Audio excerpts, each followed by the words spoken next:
Capítulo 2. Os jesuítas na Europa durante os séculos XVI e XVII. Dá-se o mesmo hoje em dia. Os 33 mil membros oficiais da companhia operam por todo o mundo, na capacidade máxima de seu pessoal, oficiais de um exército altamente secreto, contando nas suas fileiras com dirigentes de partidos políticos, oficiais de alta patente, generais, magistrados, médicos e professores universitários, dentre outras categorias. Todos lutando para realizar, em seu próprio campo de ação, o Opus Dei, a obra de Deus, ou, na verdade, os planos do papado. Itália, Portugal e Espanha.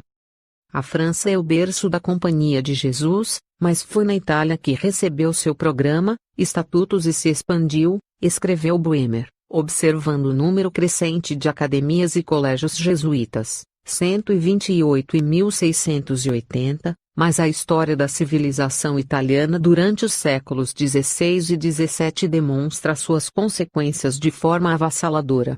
Se uma Itália culta abraçou então a fé e os preceitos da Igreja, recebeu um novo alento do ascetismo e das missões, compôs novamente poemas piedosos e hinos para a Igreja, dedicou conscientemente os pincéis dos pintores e as espátulas dos escultores para exaltar o ideal religioso.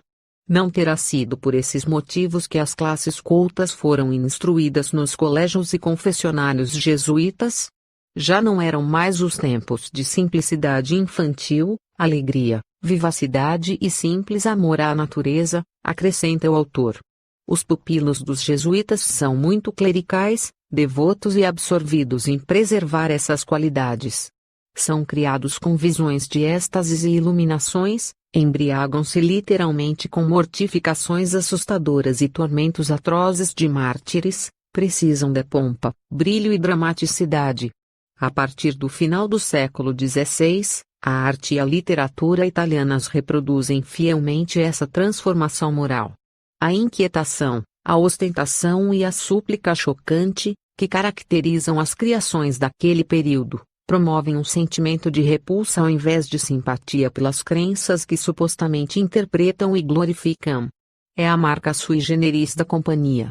Esse amor pelo distorcido, afetado, brilhante e teatral poderia parecer estranho entre os místicos formados nos exercícios espirituais, se não detectássemos nele esse desejo essencialmente jesuíta de impressionar.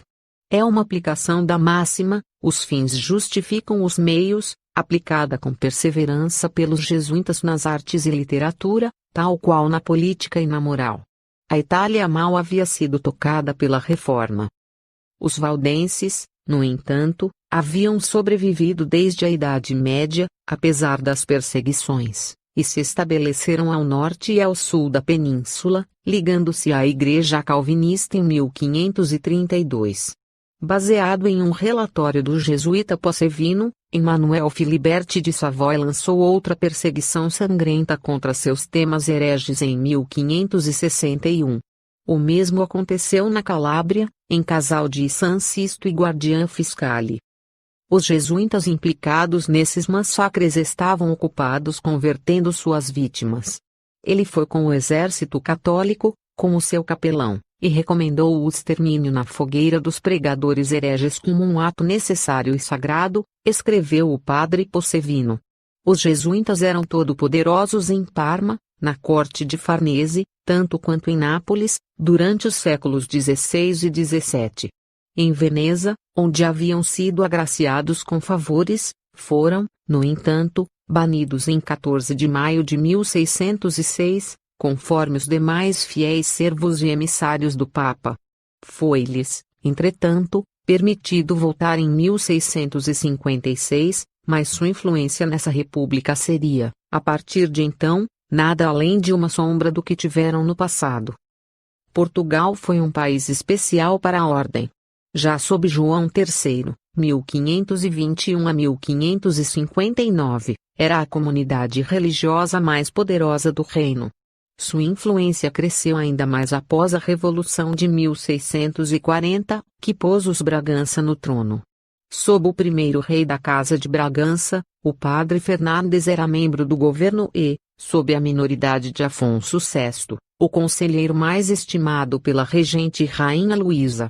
O padre de Ville conseguiu derrubar Afonso VI em 1667, e o padre Emanuel Fernandes tornou-se representante na corte em 1667. Pelo novo rei Pedro II. Apesar dos padres não exercerem cargo público no reino, eram mais poderosos em Portugal que em qualquer outro país. Eram não só os guias espirituais de toda a família real, mas até mesmo o rei e seu ministério os consultavam em todas as circunstâncias importantes. A partir de um de seus próprios testemunhos, hoje sabemos que nenhum cargo na administração do Estado ou da Igreja poderia ser obtido sem o seu consentimento. Tanto é que o clero, as classes altas e o povo disputavam entre si para alcançar seus favores e aprovação. Políticos estrangeiros também estavam sob sua influência. Qualquer homem razoável perceberia que tal estado de coisas era prejudicial ao bem do reino. Na verdade, podemos ver os resultados disso pelo estado de decadência em que essa terra desafortunada caiu. Toda a energia e perspicácia do Marquês de Pombal foram necessárias, no meio do século XVII, para arrancar Portugal das garras mortais da ordem. Na Espanha, a penetração dos jesuítas foi mais lenta. O alto clero e os dominicanos se opuseram durante muito tempo. Os próprios soberanos, Carlos V e Filipe II, ao aceitarem seus serviços, desconfiavam desses soldados do Papa e temiam interferências em sua autoridade. Com muita habilidade, porém, a ordem finalmente derrubou essa resistência. Durante o século XVII, eles foram poderosíssimos na Espanha, entre as altas classes e na corte. Até mesmo o padre Neighort, ex-oficial cavaleiro alemão, governou completamente o reino como conselheiro de Estado, primeiro-ministro e grande inquisidor. Na Espanha, tanto quanto em Portugal, a ruína do reino coincidiu com a ascensão da ordem. Edgar Quinet discorre sobre o assunto. Sempre que uma dinastia morre, posso ver surgindo e mantendo-se atrás dela, um tipo de gênio mau, uma dessas figuras que são os confessores, gentil e paternalmente atraindo-a para a morte. Na verdade, não se pode atribuir a decadência da Espanha apenas a essa ordem. É inegável, no entanto, que a Companhia de Jesus, juntamente com a Igreja e outras ordens religiosas, aceleraram sua queda. Quanto mais rica ficava a ordem, mais pobre ficava a Espanha, tanto que quando Carlos II faleceu, os cofres do Estado não tinham nem mesmo a soma necessária para pagar as 10.000 missas usualmente rezadas pela salvação de um monarca falecido. Itália, Portugal e Espanha e Alemanha. Não era o sul da Europa, mas a Europa Central, França, Holanda, Alemanha e Polônia o local para a batalha histórica entre o catolicismo e o protestantismo. Esses países eram os campos principais de batalha para a Companhia de Jesus. A situação era particularmente grave na Alemanha. Não só pessimistas conhecidos, mas também católicos sábios e bem-pensantes consideravam a causa da velha igreja em toda a Alemanha como quase perdida. Mesmo na Áustria e na Boêmia, a quebra com Roma era tão generalizada que os protestantes razoavelmente poderiam esperar a conquista da Áustria dentro de mais algumas décadas. Pois então como é que essa mudança acabou não acontecendo e, ao contrário, o país acabou ficando dividido em duas partes? O Partido Católico, ao final do século XVI, nunca hesitava ao responder a essa pergunta, pois já atribuía aos Wittelsbach, Habsburg e aos jesuítas a responsabilidade por essa feliz mudança no rumo das coisas. René Philippe Miller escreveu sobre o papel dos jesuítas nesses eventos. A causa católica poderia esperar por um sucesso real apenas se os padres pudessem ter influência e liderança sobre os príncipes, em todas as ocasiões e circunstâncias. Os confessionários ofereciam aos jesuítas os meios para assegurar uma influência política duradoura e, portanto, uma ação efetiva. Na Bavária, o jovem duque Albert V, filho de um católico fiel e educado em Ingolstadt, a velha cidade católica, convocou os jesuítas para combaterem efetivamente a heresia. No dia 7 de julho de 1556, 8 padres e 112 professores jesuítas foram a Ingolstadt. Foi o início de uma nova era para a Bavária. O próprio Estado recebeu um novo selo. As concepções católicas romanas dirigiam a política dos príncipes e o comportamento das altas classes. Esse novo espírito, porém, foi incorporado apenas pelas classes altas, não tendo conquistado os corações do povo da rua, da gente simples. Apesar disso, sob a disciplina de ferro do Estado e da Igreja restaurada, eles se tornaram novamente católicos devotos, dóceis, fanáticos e intolerantes quanto a qualquer heresia. Pode parecer excessivo atribuir tais virtudes e ações prodigiosas a alguns poucos estranhos. Mesmo assim, nestas circunstâncias, a força deles era inversamente proporcional ao seu número e foram imediatamente eficientes, pois nenhum obstáculo lhes surgiu pela frente. Os emissários de Loyola conquistaram o coração e a mente do país desde o começo. A partir da geração seguinte, Ingolstadt tornou-se o tipo perfeito de cidade alemã jesuíta. Pode-se julgar o estado mental dos padres presentes nessa fortaleza de fé lendo o seguinte: o jesuíta Meyerhofer de Ingolstadt ensinava em seu espelho de pregação: não seremos julgados se pedirmos o assassinato de protestantes mais do que seríamos ao pedir a pena de morte para ladrões, assassinos, contravetores e revolucionários. Os sucessores de Albert V, e especialmente Maximiliano I, 1597 a 1651, completaram seu trabalho, mas Albert V já estava consciente de sua responsabilidade de assegurar a salvação de seus súditos. Logo que os padres chegaram à Bavária, sua atitude em relação aos protestantes e os que eram favoráveis a eles tornou-se severa. A partir de 1563 impiedosamente baniram todos os recalcitrantes e não tinham piedade dos anabatistas, os quais acabavam por sofrer afogamentos, fogueiras, prisões e cadeias, tudo isso com os elogios do jesuíta agrícola. Toda uma geração teve de desaparecer antes da perseguição ser coroada com êxito absoluto. Já em 1586, os anabatistas morávios conseguiram esconder 600 vítimas do duque Guilherme. Esse exemplo prova que eram milhares, e não centenas, os banidos, um número assustador em um país com tão poucos habitantes.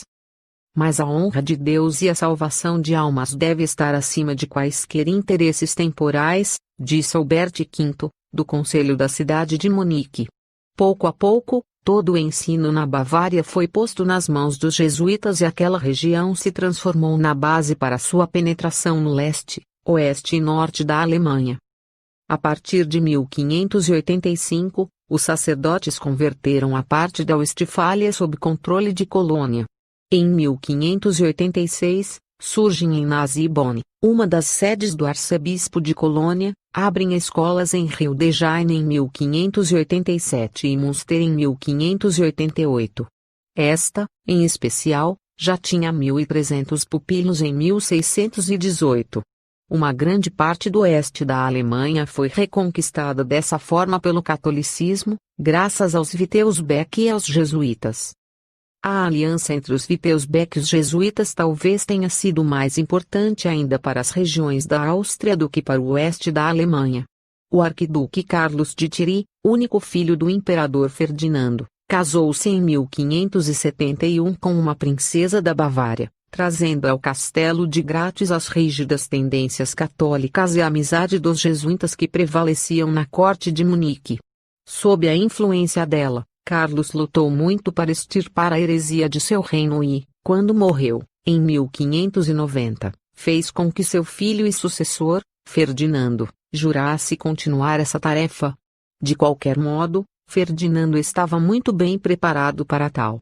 Por 5 anos havia sido aluno dos jesuítas em Ingolstadt. Além disso, era tão bitolado que, para ele, não havia mais nobre missão que o restabelecimento da Igreja Católica em seu estado hereditário. Se essa missão era vantajosa ou não a seu reino, não lhe importava verdadeiramente. Prefiro reinar num país em ruínas, do que num país amaldiçoado, dizia ele. Em 1617, o arquiduque Ferdinando foi coroado rei da Boêmia pelo imperador. Influenciado pelo seu confessor jesuíta Willer, Ferdinando começou imediatamente a combater o protestantismo em seu novo reino, assinalando assim o começo daquela guerra sangrenta de religião, a qual, nos 30 anos seguintes, manteve a Europa em suspense.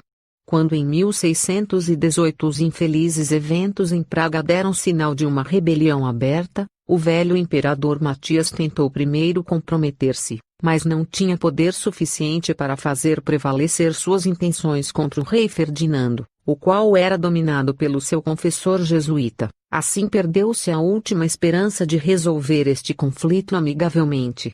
Ao mesmo tempo, a Boêmia havia tomado medidas especiais e decretado solenemente que todos os jesuítas deveriam ser banidos, pois eram promotores de uma guerra civil. Logo após, a Morávia e a Silésia seguiram esse exemplo, e os protestantes da Hungria, onde um jesuíta Pazmani governou com mão de ferro, também se rebelaram. A Batalha da Montanha Branca, 1620, no entanto, foi vencida por Ferdinando, que havia sido elevado a imperador novamente após a morte de Matias. Os jesuítas persuadiram Ferdinando a submeter os rebeldes à mais cruel das punições. O protestantismo foi arrancado de todo o país às custas de meios indescritivelmente terríveis. No fim da guerra, a ruína material do país era completa. O jesuíta Balbinus, historiador da Boêmia, admirava-se como ainda pudesse haver alguns habitantes naquele país. A ruína moral, porém, foi ainda mais terrível.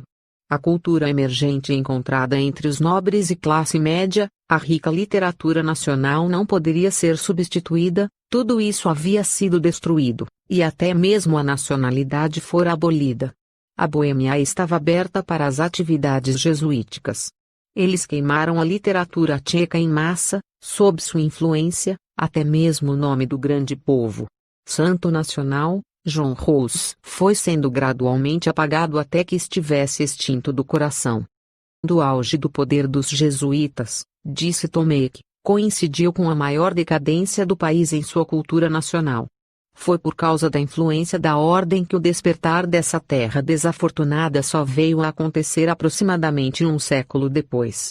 Quando a Guerra dos 30 Anos chegou ao fim e a paz foi concluída, com a garantia aos protestantes alemães dos mesmos direitos políticos dos católicos, os jesuítas fizeram o máximo para que a luta continuasse, mas foi em vão. Obtiveram, entretanto, de seu aluno Leopoldo I, então imperador, a promessa de perseguir os protestantes em suas próprias terras e, especialmente, na Hungria. Acompanhados de dragões imperiais, os jesuítas assumiram esse trabalho de reconversão em 1671. Os húngaros se levantaram contra eles e começaram uma guerra que duraria por quase uma geração inteira, mas essa insurreição foi vitoriosa, sob a liderança de Francis Kakotse. Os vitoriosos quiseram expulsar os jesuítas de todos os países sob seu domínio, mas protetores influentes da ordem conseguiram adiar tais medidas e a expulsão só aconteceu em 1707. O príncipe Eugênio culpou, com uma franqueza ousada, a política da Casa Imperial e as intrigas dos jesuítas na Hungria. A Áustria quase perdeu a Hungria por ter perseguido os protestantes, escreveu ele, afirmando amargamente que a moral dos turcos era muito superior à dos jesuítas, na prática, pelo menos. Eles querem dominar consciências, além de ter o direito de vida e morte sobre os homens, continuou ele. A Áustria e a Bavária ceifaram os frutos da dominação jesuítica por completo, a compressão de todas as tendências e idiotização sistemática do povo. A profunda miséria que se seguiu à guerra religiosa, a política impotente, a decadência intelectual, a corrupção moral, uma diminuição alarmante da população e o empobrecimento de toda a Alemanha. Estes foram os resultados das iniciativas da Ordem Suíça. Somente durante o século XVII é que os jesuítas conseguiram se estabelecer com sucesso na Suíça, depois de terem sido chamados e posteriormente banidos por algumas poucas cidades da Confederação, durante a segunda metade do século XVI. O arcebispo de Milão, Carlos Borromée, o qual tinha favorecido sua instalação em Lucema, em 1578, logo percebeu quais seriam os resultados de suas ações. Conforme nos lembra J. Huber, Carlos Borromée escreveu a seu confessor que a Companhia de Jesus, governada por dirigentes mais políticos do que religiosos, estava se tornando poderosa demais para preservar a submissão e moderação necessárias. Ela domina reis e príncipes e dirige assuntos temporais e espirituais. A instituição piedosa perdeu o espírito que a animava na origem, nos sentíamos obrigados a excluí-la. Ao mesmo tempo, na França, o famoso legista Etienne Pasquier escreveu: introduza essa ordem em nosso meio e, ao mesmo tempo, estará produzindo dissensão, caos e confusão. Não seria essa a mesma reclamação ouvida e repetida em todos os países contra a Companhia? Foi o mesmo na Suíça, quando a evidência de seus atos malignos irromperam das aparências lisonjeiras pelas quais se superava na arte de se disfarçar. Sempre que os jesuítas conseguiam fincar raízes, seduziam grandes e pequenos, jovens e velhos. Logo, as autoridades começariam a consultá-los em circunstâncias importantes, suas doações começavam a entrar, logo depois passaram a ocupar todas as escolas, os púlpitos de muitas igrejas, os confessionários de todas as pessoas de posição elevada e influente.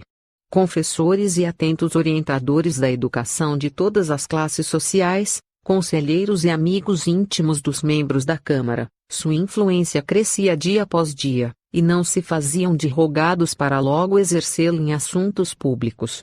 Lucema e Friburgo eram seus centros principais, de onde conduziam a política externa de muitos cantões católicos. Polônia e Rússia. A dominação jesuítica na Polônia foi, de todas, a mais mortal. Isso é provado por H. Bremer, um historiador moderado, o qual não tolera a hostilidade sistemática a essa ordem. Os jesuítas foram totalmente responsáveis pela aniquilação da Polônia. A decadência do Estado polonês já havia começado quando eles surgiram em cena. É inegável, entretanto, que aceleraram o processo de decomposição do reino. De todos os estados nacionais, a Polônia, que tinha milhões de cristãos ortodoxos, deveria ser o mais tolerante, do ponto de vista religioso, mas os jesuítas não permitiram que isso acontecesse. Fizeram ainda pior, puseram a política externa da Polônia a serviço dos interesses católicos de forma mortal. Esse texto foi escrito no final do século passado, sendo muito semelhante ao que o coronel Beck, antigo ministro polonês dos Assuntos Estrangeiros de 1932 a 1939, disse após a Segunda Guerra Mundial, 1939 a 1945. O Vaticano é uma das principais causas da tragédia do meu país. Percebi tarde demais que tínhamos seguido nossa política externa apenas para servir aos interesses da Igreja Católica. Assim, com distância de vários séculos, a mesma influência desastrosa deixou sua marca outra vez naquela nação desaventurada. Já em 1581, o padre Possevino, representante papal em Moscou, tinha se esforçado ao máximo para aproximar o czar Ivan, o Terrível, e a Igreja Romana. Ivan não era estritamente contra ela. Cheio de grandes esperanças, Possevino tornou-se, em 1584, o mediador da paz de Kirill agora entre a Rússia e a Polônia, uma paz que veio a salvar Ivan de dificuldades incríveis. Isso era exatamente o que o astuto soberano esperava. Não houve mais discussões sobre a conversão dos russos e Possevino teve de abandonar a Rússia sem ter obtido absolutamente nada. 2 anos mais tarde, uma oportunidade ainda melhor se ofereceu aos padres para invadir a Rússia. Um monge destituído revelou-se a um jesuíta como sendo na verdade Dmitri, filho do czar Ivan, que havia sido assassinado. Ele propôs submeter Moscou a Roma caso fosse erguido ao trono do czar. Sem refletir, os jesuítas aceitaram a proposta de apresentar Astreljo ao paladino de Sandomir, o qual lhe concedeu a filha em casamento. falaram em nome dele ao rei Sigismundo II e ao Papa sobre suas expectativas, e conseguiram levantar o exército polonês contra o czar Boris Godunov. Como recompensa por esses serviços, o falso Dmitri renunciou à religião de seus pais na Cracóvia, uma das sedes jesuítas, e prometeu à ordem uma sede em Moscou, próxima ao Kremlin, após sua vitória sobre Boris. Foram estes favores dos católicos, entretanto, que desencadearam o ódio da Igreja Russa Ortodoxa contra Dmitri. No dia 27 de maio de 1606, ele foi massacrado com várias centenas de seguidores poloneses. Até então, não se podia falar de um verdadeiro sentimento nacionalista russo. Agora, esse sentimento se tornava importantíssimo e tomava imediatamente a forma de ódio fanático pela Igreja Romana e pela Polônia. A aliança com a Áustria e a política ofensiva de Sigismundo III contra os turcos, fortemente encorajada pela ordem jesuítica, foi também desastrosa. Em nenhum outro país, à exceção de Portugal, a companhia foi tão poderosa. A Polônia não só teve um rei dos jesuítas, mas também um jesuíta rei, João Casimiro, um soberano que havia pertencido à ordem antes da sua ascensão ao trono em 1649. Enquanto a Polônia seguia rapidamente para a ruína, o número de sedes e escolas crescia tão rapidamente que o prior estabeleceu na Polônia uma congregação especial em 1751. Suécia e Inglaterra. Nos países escandinavos, o luteranismo anulou todo o resto e, quando os jesuítas fizeram seu contra-ataque, não encontraram o que havia na Alemanha, um partido político em minoria, mas ainda forte, escreveu Pierre Dominique. Sua única esperança era a conversão do soberano, que secretamente estava a favor dos católicos. Também esse rei, João III Bosa, tinha se casado em 1568 com uma católica romana, a princesa polonesa Catarina. Em 1574, o padre Nicolai e outros jesuítas foram trazidos à escola de teologia recentemente fundada, onde se tornaram ardorosos defensores de Roma, enquanto oficialmente assumiam o luteranismo. Posteriormente, o hábil negociador Possevino obteve a conversão de João III e os cuidados pela educação de seu filho Sigismundo, o futuro Sigismundo II, rei da Polônia. Quando chegou o momento de submeter a Suécia à Santa Sé, as condições do rei, casamento de padres e uso do idioma nacional em serviços e comunhões todas rejeitadas pela Cúria Romana, levaram as negociações a um beco sem saída. De qualquer forma, o rei, o qual havia perdido sua primeira mulher, teve de se casar com uma sueca luterana. Os jesuítas tiveram que abandonar o país. 50 anos depois, a ordem ganhou outra grande batalha na Suécia. A rainha Cristina, filha de Gustavo Adolfo, o último dos Bosa, foi convertida sob a educação de dois professores jesuítas, os quais conseguiram chegar a Estocolmo fingindo viajarem com nobres italianos. Para conseguir trocar sua religião sem conflitos, no entanto, ela teve que abdicar no dia 24 de junho de 1654. Na Inglaterra, por outro lado, a situação parecia mais favorável à companhia e podia-se esperar, por algum tempo pelo menos, trazer o país de volta à jurisdição da Santa Sé. Quando Elizabeth subiu ao trono, em 1558, a Irlanda era ainda totalmente católica. Nessa época, o catolicismo atingia 50% da população da Inglaterra. Já em 1542, Salmeron e Broel tinham sido enviados pelo Papa à Irlanda, para investigações. Foram criados seminários sob a direção dos jesuítas em Douai, Pont-à-Mousson e Roma, com o objetivo de preparar missionários ingleses, irlandeses e escoceses. Em acordo com Filipe II, de Espanha, a Cúria Romana trabalhou pela queda de Elizabeth em favor da católica Maria Stuart. Uma rebelião irlandesa, provocada por Roma, havia sido esmagada. Os jesuítas, todavia, que haviam chegado à Inglaterra em 1580, tomaram parte de uma grande assembleia católica em Sadark. Posteriormente, Sob diversos disfarces, eles se espalharam de condado a condado, de casas de campo a castelos. À noite, ouviam confissões, de manhã, pregavam e davam a comunhão, depois desapareciam tão misteriosamente quanto tinham chegado. Assim foi que, em 15 de julho, os jesuítas foram proscritos pela rainha Elizabeth. Eles imprimiam e distribuíam secretamente panfletos virulentos contra a rainha e a igreja anglicana. Um deles, o padre Campion, foi preso, condenado por alta traição e enforcado. Também conspiraram em Edimburgo para conquistar o rei James da Escócia, para sua causa. O resultado de todos esses distúrbios foi a execução de Maria Stuart em 1587. Posteriormente veio a expedição espanhola, a Armada Invencível, que fez a Inglaterra tremer por algum tempo, fazendo surgir a união sagrada em torno do trono de Elizabeth. A companhia, entretanto, manteve-se firme em seus propósitos.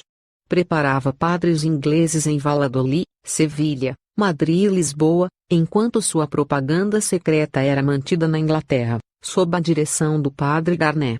Após a conspiração de Gunpowder contra James I, sucessor de Elizabeth, este mesmo padre Garnet foi condenado por cumplicidade e enforcado, tal qual o padre Campion. Sob Charles I, já na Commonwealth de Cromwell, outros jesuítas pagaram com a vida por suas intrigas.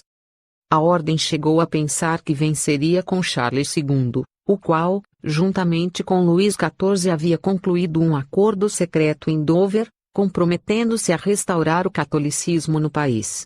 A nação não foi completamente informada a respeito dessas circunstâncias, mas o pouco que vazou foi suficiente para criar uma agitação inacreditável. Toda a Inglaterra estremeceu diante do fantasma de Loyola e das conspirações jesuítas. Uma reunião deles no próprio palácio levou a fúria popular a um limite. Charles II, que desfrutava a vida de um rei e não queria atravessar outra viagem pelos mares, enforcou 5 padres por alta traição em Tyburn. Isso não abateu os jesuítas. Charles II, no entanto, foi muito prudente e cínico para o gosto deles, pois estava sempre pronto a despistá-los. Imaginaram que a vitória seria possível quando James II subiu ao trono. O rei retornou ao velho jogo de Maria Tudor, mas usou de meios mais suaves. Fingiu converter a Inglaterra e estabeleceu para os jesuítas, no Palácio de Savoy, um colégio onde 400 estudantes foram imediatamente admitidos. Uma camarilha completa de jesuítas tomou conta do palácio. Todas essas combinações foram a causa principal para a Revolução de 1688. Os jesuítas tiveram de ir contra uma corrente muito poderosa. Na época, a Inglaterra tinha 20 protestantes para cada católico. O rei foi derrubado, todos os membros da companhia foram presos ou banidos. Por algum tempo, os jesuítas tentaram recomeçar seu trabalho como agentes secretos, mas não passou de uma agitação fútil. Eles tinham perdido a causa. A companhia parece ser extremamente perigosa com respeito à fé, é uma inimiga da paz da Igreja, mortal ao estado monástico e parece ter sido criada para trazer não a edificação, mas a ruína. Os padres, no entanto, foram autorizados a se estabelecerem em Billon, um recanto de Auvergne. De lá, organizaram uma grande ação contra a reforma nas províncias do sul da França. Lainez, o famoso homem do Concílio de Trento, sobressaiu-se nas polêmicas, especialmente no colóquio de Poissy, numa tentativa frustrada de conciliar as duas doutrinas, 1561. Graças à rainha-mãe, Catarina de Médicis, a ordem abriu sua primeira casa parisiense, o Colégio de Clermont, que passou a competir com a universidade. A oposição do clero e do parlamento foi mais ou menos pacificada com concessões verbais, pelo menos, feitas pela companhia, a qual se comprometeu a se restringir ao direito comum. A universidade, porém, tinha lutado muito e por muito tempo contra a introdução de homens subornados às custas da França, para se armarem contra o rei, de acordo com Etienne Pasquier, cujas palavras se mostraram verdadeiras não muito tempo depois. Nem é preciso perguntar se os jesuítas consentiram com o massacre de São Bartolomeu, 1572. Eles chegaram a prepará-lo? Quem sabe? A política da companhia, sutil e flexível nos seus procedimentos, tinha objetivos muito claros. É a política do tudo para destruir a heresia. Todo o resto deve estar submetido a esse objetivo maior. Catarina de Médicis trabalhou muito por esse objetivo e a companhia podia contar com os Guises. Esse plano superior, entretanto, tão ajudado pelo massacre da noite de 24 de agosto de 1572, provocou uma terrível explosão de ódio fratricida. 3 anos depois, foi a Liga, após o assassinato do Duque de Guises, apelidado Rei de Paris, e o pedido de Sua Alta Majestade Cristã para combater os protestantes. O astuto Henrique III fez o máximo para evitar uma guerra religiosa. Em acordo com Henrique de Navarra, eles conquistaram os protestantes e os católicos mais moderados contra Paris, a Liga e seus partidários, romanos enlouquecidos apoiados pela Espanha. Os jesuítas, poderosos em Paris, protestaram que o rei da França tinha se entregado à heresia. O comitê dirigente da Liga deliberou na casa dos jesuítas na rua de Saint-Antoine. Estaria a Espanha controlando Paris? Improvável. A Liga só era um instrumento em mãos extremamente habilidosas. Essa Companhia de Jesus, que tem estado lutando em nome de Roma por 30 anos já, este era um senhor secreto de Paris.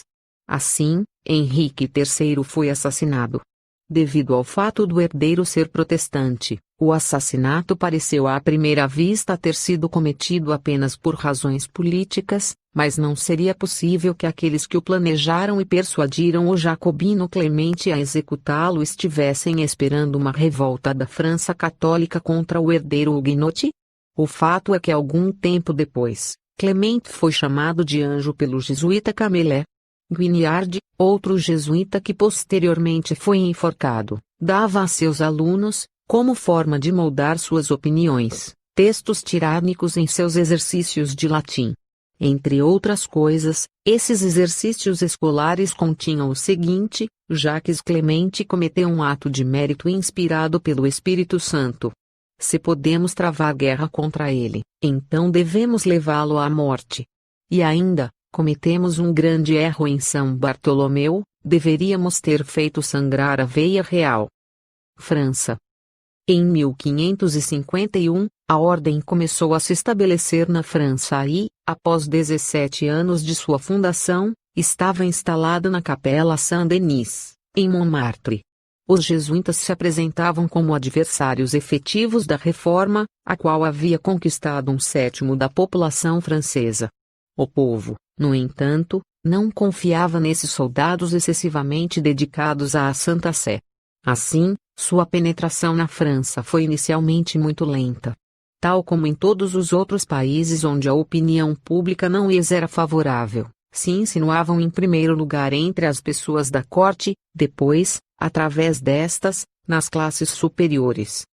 Em Paris, entretanto, o parlamento, a universidade e mesmo o clero mantinham-se hostis. Isso ficou mais evidente na sua primeira tentativa de abrir um colégio na cidade.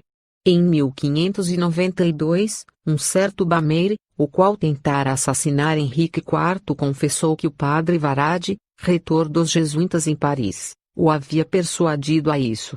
Em 1594, outra tentativa foi levada a cabo por Jean Chatel, ex-aluno dos jesuítas, os quais haviam ouvido sua confissão pouco antes de cometer o ato. Foi nessa ocasião que os já mencionados exercícios escolares eram aproveitados na casa do padre Guignard. O padre foi enforcado em greve, enquanto o rei confirmava um edito do parlamento banindo os filhos de Loyola do reino, como corruptores da juventude, violadores da paz pública e inimigos do Estado e da coroa da França. O edito não foi levado avante em sua totalidade e, em 1603, foi revogado pelo rei contra a recomendação do parlamento.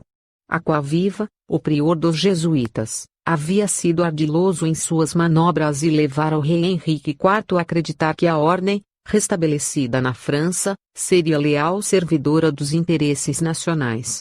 Como poderia ele, sutil como era, acreditar que esses romanos fanáticos realmente aceitariam o Edito de Nantes, 1498, o qual determinava os direitos dos protestantes na França e, ainda pior, apoiariam seus projetos contra a Espanha e seu imperador? O fato é que Henrique IV escolheu para seu confessor e tutor um dos mais distintos membros da companhia, o padre Coton. Em 16 de maio de 1610, na véspera de sua campanha contra a Áustria, o monarca foi assassinado por Ravaillac, o qual confessou ter sido inspirado pelos escritos dos padres Mariana e Soares. Estes dois recomendavam o assassinato de tiranos hereges e de todos aqueles não suficientemente devotados aos interesses do papado. O duque de Epernon, que fazia o rei ler uma carta enquanto o assassino estava pronto para a emboscada, foi um amigo famoso dos jesuítas, e Michelet provou que eles sabiam dessa cilada. De fato, Ravaillac havia se confessado ao padre jesuíta d'Albigny pouco antes e, quando os juízes interrogaram o padre, ele simplesmente respondeu que Deus lhe havia concedido o dom de esquecer imediatamente o que lhe era dito no confessionário.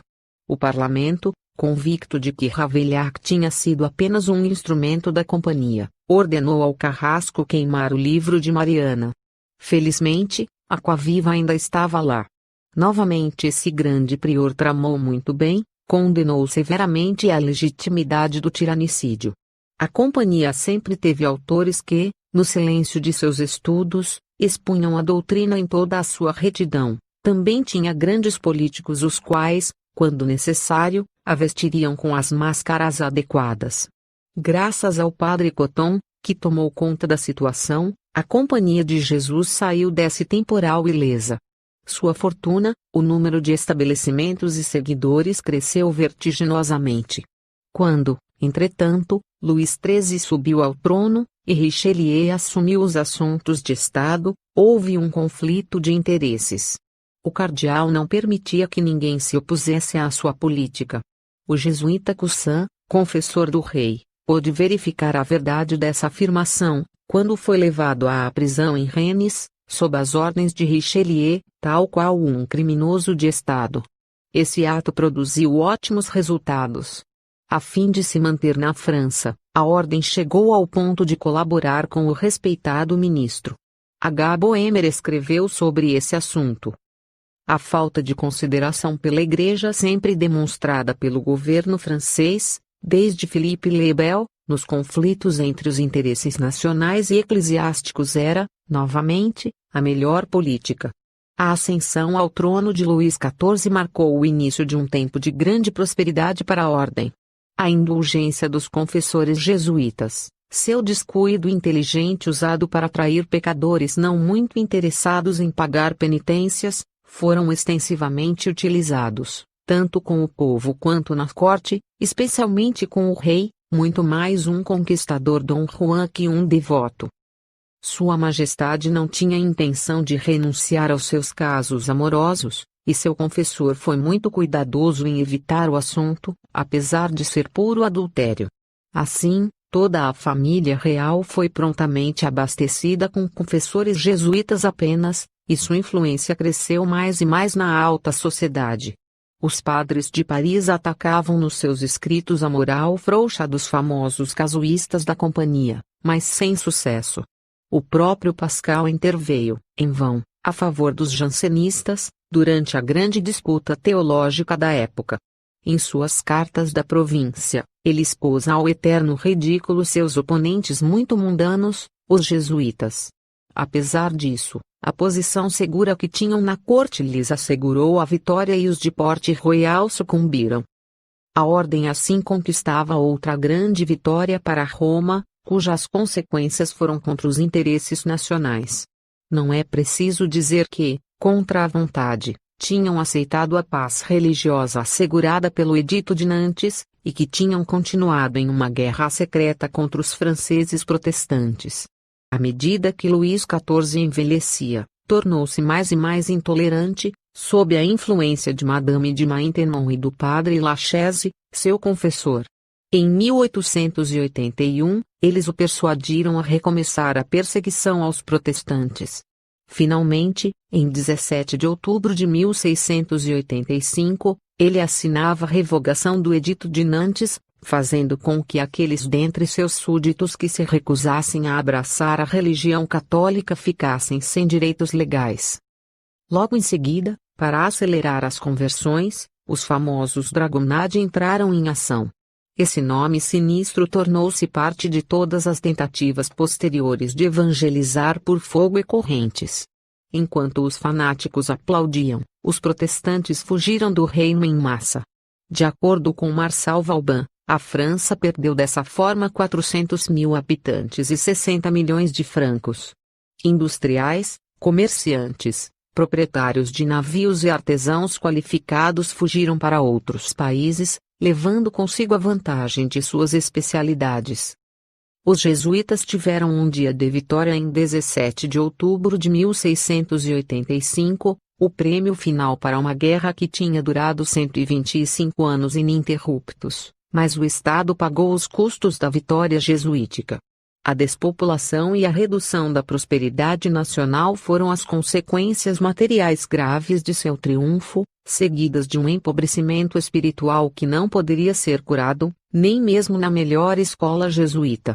Isso foi o que a França sofreu e a Companhia de Jesus teve de pagar muito pouco tempo depois. Durante o século seguinte, os filhos de Loyola viram, não apenas na França mas em todos os países europeus, a rejeição contra eles, mas novamente durou pouco tempo. Esses janízaros fanáticos do papado não haviam acabado de acumular ruínas na perseguição ao seu sonho impossível.